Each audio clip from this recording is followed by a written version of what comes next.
asalaamu calaykum waraxmatullahi wabarakaatu daawadayaasha qiimaha badan jimco wanaagsan sidoo kale kulanti wanaagsan kuna soo dhawaada barnaamijkeena wargeysyada ugu caansan ciwaanada ay sameynayaan iyo qodobadii sportska ugu dambeeyey fadlan daawad haddii aad tahay saaxiib nagu cusub janaalkan sabskraabi noo saar saaxiibada joogtada nagu xira muuqaalka noo sheergareeya waxaa mar koowaad ku bilaabanaa sheekooyin gudaha ingiriis ka jiraan iyadoo ronaldo iyo manchester united ciwaanada qaadanaya kadib markii xalay meel iska saareen arsenal kulan kusoo idlaaya 3-2 oo lagu macsalaamay macalin Michael Carrick sidoo kalena uu daawana Ralph Rangnick oo shaqada United la wareegayo ciyaartan saaxiibada qiimaha badan waxay kulan xamaasadiisa wadatay waxaana ciwaanka qaatay CR7 oo gaaray goolkii 800 iyo 801 sidaasna wuxuu ku noqday ciyaaraankii ugu horeeyay taariikh ahaan goolasha rasmiga la xisaabiyo darajadaas ku gaaro saaxiibada qiimaha badan United Arsenal kulanka si muran ku dhayan ku bilowday kadib markii Smith loo shabaq ku hubsaday darbad xoogan oo ku riday xilli David De Gea dhulka uu yeelo dhaawac sheeganaya kadib markii isku dhaceen Fred garsoorka ciyaarta ma uusan joojin ninka lagu magacaabo Atkinson saadarte markii Smith loo darbad durida goosha ayuu la helay waxay noqotay gool sidoo kalena gudoonka Far way ansixiyeen garsoorkan uu ansixiyay sharciyan kubadaas way jirtaa saadarte markii Arsenal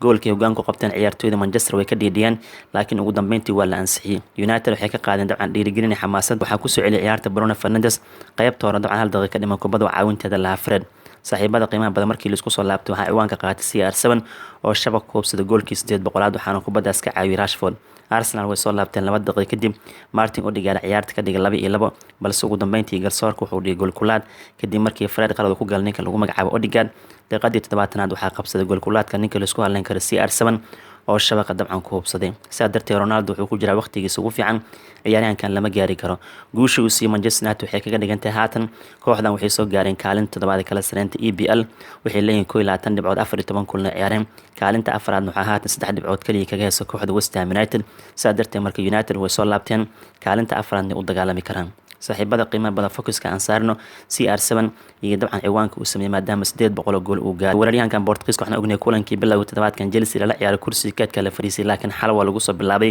labada jeer oo shabaqa gaar waxay kaga dhigantahay 17 kulan xilli ciyaareedkan United u ciyaaray dhammaan tartamada kala duwan wuxuu shabaqa gaarsiiyay 12 gool dhinaca kale laakiin ciwaanka weyn uu sameeyay waxay tahay waayihiisa ciyaarad wuxuu ciyaaray 1097 kulan heer naadi heer qaran waliba ciyaaraha rasmiga ah wuxuu ku dhaliyay 801 gool Portugiiskan tayada wanaagsan Manchester United haatan wuxuu u dhaliyay 130 gool laba waqti oo kala duwan uu ciyaaray 5 gool wuxuu soo dhaliyay kooxda lagu magacaabo Lisbon waayihiisa ciyaaray kasoo bilaabay 450 gool wuxuu u dhaliyay Real Madrid sidoo kale markii la fiiriyay 101 gool wuxuu u dhashay kooxda Juventus 115 gool wuxuu u dhaliyay xul kubadda cagta Portugal waa ninka kaliya ee taariikh ahaan la hubo xogtiisa inay saxan tahay oo goolasha rasmiga u haysta CR7 saa darteed saaxiibada qiimaha badan waxaa jiro legendiga Jag ee lagu magacaabo Joseph Bican kaasoo dacan xiriir kubadda cagta Jag ku doodeen inuu shabaqa gaarsiiyay 821 gool u dhashay laakiin waxaa leeyahay goolashaas waxaa ku jiraan goolal uu ka dhashay heerarka hoose saa darteed marka lama hubo xogtiisa laakiin shakhsiga kaliya la hubo waa CR7 dhinaca kale waxaa jiraan labada legendi ee Brazil ku faanta Pele iyo Romario oo ayagana sheegteen 1 gool ka badan inay shabaqa gaarsiin waayooda ciyaarada laakiin markii laga jaray xisaabta goolashaas ciyaaraha saaxiibtinimo iyo goolada official ahaan xisaabta guud waxay isugu soo arooraysaa 700 oo gool meelahaas inay dhaliyaan ragga lagu kala magacaabo Pele iyo soo kale dabcan Romario saaxiibada qiimaha badan xog hadda la xigan karo oo rasmi ah Ronaldo laga hayaa sidoo kale daraasad ay sameeyay shabakada caanka lagu magacaabo RSSF oo dabcan xogta kaliya kaadsan ah waxay ku sheegtay Pele inuu shabaqa gaarsiiyay 769 gool Romario iyo Frank Busquets waxay dhaliyeen 761 gool laakiin waxaa la hubaa ninkan odaga CR7 oo 801 gool annaga aan marqaati ka nahay la joogo duni wax kasta la dokumenti gareyn karo sidoo kale saaxiibada qiimaha badan Messi aan xusna magaciisa wuxuu dhashay 756 gool markii la isugu daro qaran iyo naadi u diiwaan gashan 80 gool wuxuu dhashay xulka Argentina 672 gool wuxuu dhashay Barcelona sidoo kale 4 gool wuxuu dhaliyay kooxda Paris Saint-Germain superstarkan Portugiiska waa CR7 waxaa u diiwaan gashan 5 naadi oo kala duwan iyo dabcan waayihiisa ciyaar 20 gool iyo ka badan ka dhashay dhammaan kooxahaas waa Spanish waxay kaliya Sevilla shabaqooda wuxuu gaarsiiyay 27 gool Athletic Madrid wuxuu ka dhaliyay 25 gool Getafe wuxuu ka dhaliyay 23 gool halka Barcelona iyo Celta Vigo dabcan uu ka dhaliyay 20 gool sidoo kale CR7 waxaa u diiwaan gashan 19 naadi oo kala duwan iyo dabcan shabaqooda gaarsiiyay 10 gool iyo ka badan kooxahaas markii la fiishay Ingiriiska waxaa soo galay Tottenham Hotspur oo uu ka dhaliyay 11 gool hadda Arsenal wuxuu mana dabcan shabaqooda gaarsiiyay 8 gool saa darteed marka ninkan caalamka wuxuu dhaafay malahan wuxuuna taagan yahay darajadii ugu sareysay Ronaldo hadda maxaa uu xigi doonto waxaa uu xigi doonta la shaqeynta macalinkii xalay uu ka qoslaysiiyay sidoo kalena u sacabato lagu magacaabo Ralph Rangnick Michael Carrick uu baxay Manchester United 3 kulan ugu dambeysay ku meel gaar u hayay haddana shaqada waxaa la wareegay macalinka jecel in la wada shaqeeyo xalay hubanti aan Rangnick uu la dhacay shaqadu qabtay CR7 laba goolna shabaq uu gaarsiiyay si adagna uu shaqeeyay marka Ronaldo iyo Rangnick waxaa la rajeynaa inay si qurux badan u wada shaqeyn doonaan aragtidiina ka dhiibta ninkii odaga ciwaanada kubadda cagta ku soo laabtay haddii dabcan bartamihii toddobaadkan Messi ciwaanada qaatay Ballon d'Or qaatay Ronaldo maanta uu jawaab maadaama 800 gool uu gaaray ciwaanada caalamka idinla uu qaatay sidoo kale ciwaanada English Premier League waxaa qayb ka saaxiibada qiimaha badan Spurs waxay 2 gool eber kaga badiyeen naadiga Brentford kooxda Antonio Conte hogaamiye guusha waxaa sii hoominsa oo shabaqa gaaray goolkan waxaa iska dhasheen kooxda Brentford waxay kaga dhigan tahay naadiga Spurs haatan inay taagan kaalinta lixaad ee kala sareynta EPL waxay leeyihiin 22 dhibcood oo West Ham United waxay ka sareysaa 2 dhibcood oo kaliya booska afraad markii la fiiriyo sadartee marka Conte kooxdiisa way soo tilaabsanayaan bal aan fiirina maanta ciwaanada jaraa'idada coverka ninkii odaga haysta CR7 lama gaaro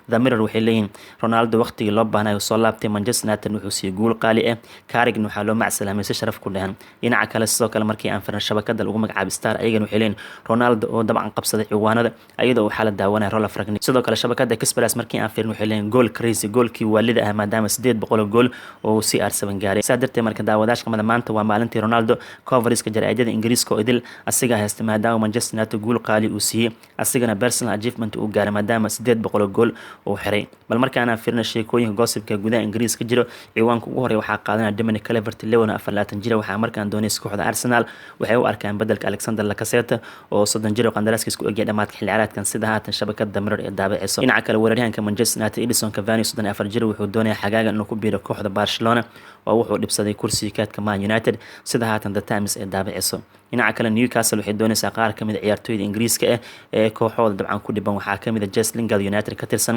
Ross Barkley oo Chelsea u ciyaaro Harry Winks oo Spurs ka tirsan Kieran Trippier Athletic Madrid u ciyaaro iyo xidiga kale oo Ingiriis ay doonaysaa sida haatan Telegraph ee daabacayso dhinaca kale kooxda Manchester United daafaceeda garabka bidix Alex Telles oo 28 jir ah waxaa dabagal gaara ku hayn Inter Milan iyo AC Milan sida haatan dasan ay daabacayso dhinaca kale Arsenal waxaa ka go'an dhigeeda Juventus inaysan u fasaxin qaadashada Dusan Vlahovic oo 22 jir ah Gunners-kan lacag kasta bixin doona sida weeraryahankan ku hilayn sida haatan Tutto Sportivo iyo Football London ay daabacayaan dhinaca kale sheekooyinka muhiimka waxaa qayb ka ah kooxda Borussia Dortmund waxay diideen warbaahinta inay wax xaqiijiyaan lacagaha rasmiga lagu jibin karo qandaraaska Haaland oo waxaa leeyahay lacagtan waxay u dhaxaysaa 75 milyan ilaa 100 milyan oo euro laakiin key figure oo sax ah ilaa hadda lama hayo sida Sport 1 ee daabacayso dhinaca kale Joseph Pep Guardiola wuxuu qorsheenayaa daawadayaasha qiimaha badan markuu ka tago kooxda Man City xagaaga 2019 inuu dabcan hal sano ku nasto dhankaasi waqooyiga America wuxuuna qaban doonaa kooxda loo yaqaano New York City FC oo ay dabcan iska leeyihiin kambaniga Sheikh Mansour Group iskale kooxdaas hal sano ku nasan doonaa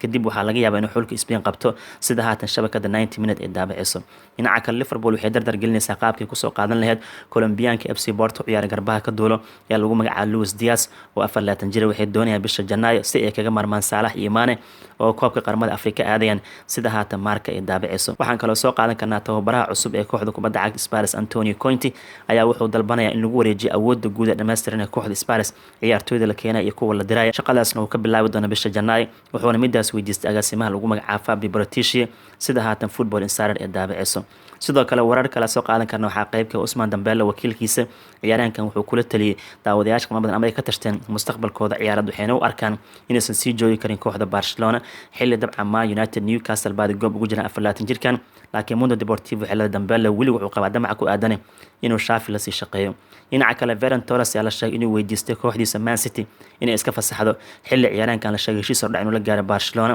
5 sano contract u saxay sida Mundo Deportivo ay daabacayso dhinaca kale Hollandeeska ku dhiban kooxda Man City Nathan Ake oo 26 jir waxaa dalbatay kooxda West Ham United sida haatan Football Insider ee daabacayso waxaan kaloo soo qaadan karnaa Isco ayaa lagu wadaa Real Madrid inuu isaga tago bisha Janaayo maadaama ciyaaraankan Ancelotti uu la shaqeyn la'yahay sida haatan shabakada ay daabacayso bal markaana tagna saaxiibada qiimaha badan gudaha Talyaaniga maanta oo Jimcaha maxaa sheekooyin ka jira shabakadaha maanta way kala duwan yihiin laakiin waxaan ka bilaabanaa magaalada Milan iyo jaraa'idkooda lagu magacaabo La Gazzetta dello Sport waxyaabaha ay daabacayaan ayagoo maanta ammaan balaaran ugu qubayna ninka lagu magacaabo Simone Inzaghi oo shaqo fiican kooxda Inter Milan ka hayo La Gazzetta dello Sport waxay leeyihiin Inzaghi waxaa iska hor imaan doona kooxdan Inzaghi iyo Jose Mourinho maalinta Sabtida ah Simone Inzaghi Inter wuu isku toosiyay weerarkeeda waa dhisan yahay qadkeeda dhexe iyo soo kala daafaca hakankan Hanagli waa Bastoni qof kastana kaalintiisa qaadana Intertii la yaqaan soo laabatay loolan Koryaalkana qaybka laakiin Simone Inzaghi wuxuu leeyahay iska ilaalina qatartan kala kulmi karna Jose Mourinho maadaama Roma Inter maalinta dabcan Sabtida iska hor imaan doonaan sidoo kale waxay jaraa'idkan qodob ka soo qaateen Lazio xalay waalid ay la kulmeen ciyaar 4-4 ay la galeen Udinese xilliga dhimashada la barbareeyay waxay kaloo qodob ka soo qaateen Horyaalka Talyaaniga waxay leeyihiin Inter uu gacanta u gali karaa sababta Milan musiiba ku dhacday Simon Kjaer daaficooda ugu muhiimsan jilibka halaabay xilli ciyaareedkan inta ka dhiman ma soo laaban doono Napoli waxay waayaan daafacooda muhiimka Khalidou Koulibaly oo asigana dabcan jug soo gaartay dhaawac dhanka jilibka ah. sanadka inta ka dhiman uma ciyaari doona kooxda Napoli muddo bil ayuu garoomada ka maqnaan doonaa. sidoo kalena koobka qaramada Afrika inuu sii aada laga yaabaa. saa darteed waxaa marka Inter waxay haystaan jaanis kasta hoggaan kala wareegi kara Napoli iyo sidoo kale AC Milan maadaama laba daafac oo muhiim ah ay ka dhaawacmeen. sidoo kale La Gazzetta dello Sportivo waxay qodob ka soo qaateen ay ka hadleen Juventus baaritaanka weli wuu ku socdaa. Ronaldo la wareysan doonaa. sidoo kalena waxaa la wareysanaa wakiilkii Ronaldo dabcan Juventus uu keenay Jorge Mendes oo wax laga weydiin doono su'aalo ku aadan qaabkii Ronaldo loo keenay lacagihii ku bixin iyo waxyaabo badan qarsan inuu banaanka soo dhigo. Corriere dello Sportivo haddii aan fiirino magaalada Roma ka soo baxaan waxay marka kuwaad ku bilaabeen ay ka hadleen xaaladda way kacsan tahay. gaar ahaan waxaa hadlay ninka lagu magacaabo Comiso madaxweynaha Fiorentina. suulkan wuxuu leeyahay kooxdii u baahan Dusan Vlahovic aniga ila soo xaajootay ma jirto ka dhawaajiyay koox dabcan garab mari karta oo la hadli karta weeraryahankeena maadaama qandaraas nagula jiro. fariintan wuxuu u diray Juventus, Man City, Arsenal dhammaan kooxaha doonayaan Vlahovic. wuxuu u sheegay inaysan la hadli karin weeraryahankiisa ilaa asiga ay soo maraan. ciyaaryahankan qandaraas kordhin wuu diiday. heshiiskiisana wuxuu ku egyahay June 2023. Fiorentina waxay dul dhigeen 70 milyan oo euro oo ay rabaan Janaayo inay ku helaan. sidoo kale waxay qodob ka soo qaateen Mauricio Sarri oo ka xumaaday kooxdiisa Lazio xalay intay ciyaarta ku soo laabteen oo ay gaarsiiyeen 4-3 ayaa xilligii dhimashada kooxda Udinese qalbiga ka jibay. Sarri wuxuu leeyahay wax badan ayaa naga qaldan. Loolanka wuxuu dhahay tafarkan uma dagaalami karna sidan haddii aan nahay. waxay kaloo jaraadkan qodob ka soo qaateen Joaquim Correa oo weerar kaga ciyaaray Inter Milan kaasoo Lazio u ciyaari jiray wuxuu u goodiyay Roma oo wuxuu dhahay Roma waa idin garaaci doonaa ayadoo Jose Mourinho asigana uu doonay ama uu ka dalbaday kooxdiisa Roma inay bandhigooda sare u qaadaan kulanka Inter ay wajahayaan maadaama ciyaartii ugu dambeysay kooxda Bologna ee ka badisay. dhinaca kale haddii aan firino jaraa'idkan Corriere dello Sportivo waxay soo qaateen macallimiintii oo cabaadeen dhaawacyada ciyaartooyda soo gaareen Serie A Talyaaniga aad ay u bateen. ciyaartooyda ugu dambeeyay dhaawacmeen waxaa qaybka Kayer iyo Koulibaly, Arnautovic, El Shaarawy xidiga kaleeto. sidaa darteed macallimiinta kale Mauricio Sarri, Jose Mourinho iyo shakhsiyaad badan waxay leeyihiin ciyaartooyda waa lagu ciyaaray oo waxna siinaa ma aysan helin. ilaa haddana waxaa la diiwaan geliyay 237 ciyaartooy dhaawacyo kala duwan inay soo gaareen sidoo Serie A u bilowday xilli ciyaareedkan ilaa iminka taas oo ay ka dhigantay laba laab inay ka badantay dhaawacyadii xilli ciyaareedka hore ciyaartooyda soo gaaray. marka waxaa la ciyaartooyda waxna siina ay heleen male xagaagii dhawa qaramada ku shaqaysteen haddana horyaalada bilowdeen. saa darteed dhaawac uu sii badan doonaa ayaa haatan Corriere dello Sportivo leedahay. sheekooyinka Talyaaniga waxaa kusoo gabagabeynaa anagoo tagayna shabakada caanka Tutto Sportivo Torino ka soo baxaan waxay soo qaateen marka koowaad waraysi ay la yeesheen Comiso oo fariin u diray Juventus wuxuu yiraahday marnaba ma heli doonteen Dusan Vlahovic inta ay qaalisan tilaabada qaldan. mas-uulkan wuxuu leeyahay Juventus anaga ma necbin waxaan u baahanno ka dhawaajiyay toos inay la xajoodaan si aan kaga iibin weeraryahankeena ee wuxuu leeyahay Juventus waxaan ku naclaa laabka iyo waxay jecelin ciyaartooyda inay la hadlaan oo ay dabcan qayaano nagu sameeyaan. marka Comiso wuxuu weerar gaar ku qaaday kooxda Juventus. sidoo kale jaraa'idkan waxay qodob ka soo qaateen Torino oo xalay iska xoreen guul ay gaari kareen maadaama 2 gool eber gaarsiin Empoli laakiin Empoli way soo laabteen ciyaartan waxay ku ilaatay barbardhac 2-2. sidoo kale waxay qodob ka soo qaateen Christian Eriksen oo ku soo laabtay garoomada oo tababar bilaab waxay ka dhigantay 173 maalmood kadib markii wadnaha laga qabtay ninkan ayuu dib ugu soo laabtay kubadda oo wuxuu tababar la bilaabay kooxda Odense gudaha Denmark halkii uu ka soo bilaabay waayihiisa ciyaareed. waxay kaloo jaraa'idkan qodob ka soo qaateen musiibada ku dhacday Milan iyo Napoli maadaama Simon Kjaer iyo Kalidou Koulibaly ka dhaawacmeen. waxaa la leeyahay isku wadaadta problem loolanka horyaalka dhibaato la kulmi karaan Interna dana ugu jirta labadan kooxood horyaalka isku haystaan in ciyaartooyda muhiimka ay ka dhaawacmeen. bal markaan aan tagno gudaha Spain maxaa maanta sheekooyin jiraan sheekooyinka Madrid iyo waxaan firin doonaa Barca ka jiraan. shabakada caanka ee markii aan firin waxay leeyihiin balan oo Real Madrid waxay bilaabeen qorshe ku aadan qaadashada Mbappe waxay sugi laayeen Janaayo inta laga gaaray kadib waxay ku dhawaaqi doonaan Mbappe heshiis la gaareen taasoo qalbi jab ku noqon doonta Paris Saint-Germain oo xagaagii dhawa iska diideen 200 milyan oo euro inay ka qaataan kooxda kubadda cagta Real Madrid. sidoo kale shabakada Marca ayagana waa la mid waxay ka hadleen howlgalka lagu keenay Mbappe waxayna dhaheen Real Madrid waxay diyaariyaan qorshe kasta Mbappe ku qaadanayaan Paris Saint-Germain kama celin karto. tani waxay ku noqon doontaa dharbaax xoogan kooxda dabcan iska leeyahay ninka qadariga ah Nasser Al Khalifa asigoo lacag kasta haysta haddana wuxuu celin karin mid kamid ah ciyaartooyda caalamka ugu teeda wanaagsan oo shabakada Marca waxay ciyaartooyda mararka qaar motivation uma ahan ama dhiirigelin uma ahan lacag inay helaan ee waxay ka jeceliyeen sumcad kale inay abuurtaan. markii Mbappe wuxuu arkaa sumcad kale inuu ka abuuran karo dhankaasi Madrid markuu tago. sidoo kale jaraa'idkan waxay qodob ka soo qaateen inay ka hadleen kooxda kubadda cagta Real Madrid arrin ku aadan gaar ahaan Isco, Martial, Gareth Bale wuxuu u sheegay maamulka macna Ancelotti in saddexdan ciyaartooy bisha Janaayo xitaa ay bixi karaan oo aan la sugin xagaaga nagu soo fool leh maadaama qayb aysan ka ahayn gebi ahaanba qorshihiisa. dhinaca kale haddii aan firno sheekooyinka dhankaasi Barcelona ka jiraan iyo jaraa'idada ka soo baxaan shabakada Sport waxay ku bilaabeen Cavani oo diyaar u ah ku soo biiritaanka Barcelona wuxuu doonayaa Janaayo inuu imaado oo qiimo jaban ku soo qaata Xavi haddii ay taas suurtagali waasan weeraryahankan Uruguay ee Korios waxaa ka go'an xagaaga nagu soo fool inuu Barcelona ku biiro. marka Cavani ayaa noqon kara saxiixa ugu horeeya Xavi uu sameeyay si dhibaatada dhanka weerar kaga baxo bisha Janaayo. sidoo kale jaraa'idkan waxay qodob ka soo qaateen in ka hadleen Dembele oo xaaladdu ku xun tahay waxaa kulmeen agaasimaha Barcelona Mati Almania iyo Dembele wakiilka safarkiisa ilaa hadda isfaham uusan dhicin ciyaaryahankan waxay u badan tahay Barcelona inay iska fasixi doonto markuu xil ciyaareedkan soo ilaado